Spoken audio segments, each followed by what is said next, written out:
বয়স বাড়ার সঙ্গে সঙ্গে পুরুষদের কি বারবার বা থেমে থেমে প্রস্রাব হওয়ার সমস্যায় ভুগতে হচ্ছে?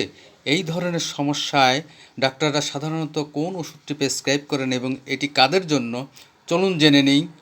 Uromax 0.4 mg। পুরুষদের বয়স যখন 50 বছর তার বেশি হয় তখন স্বাভাবিকভাবেই প্রোস্টেট গ্রন্থিটি আকারে বড় হতে শুরু করে। প্রোস্টেট গ্রন্থি বড় হয়ে গেলে তা মূত্রনালীর উপরে ক্রমাগত চাপ সৃষ্টি করে, ফলে প্রস্রাব ঠিকমতো বের হতে পারে না, ফোঁটা ফোঁটা করে পড়ে, অথবা রাতে ঘুমানোর সময় বারবার প্রস্রাবের তীব্র বেগ অনুভব হয়।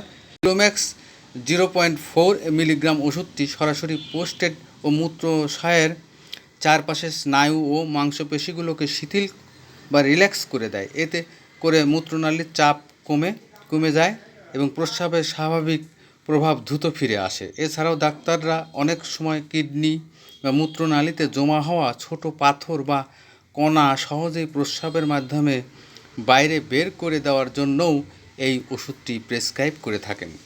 এই ওষুধটি শিশু ও নারীদের ব্যবহারের জন্য নয়, এটি শুধু প্রাপ্তবয়স্ক বয়স্কদের পুরুষদের জন্য।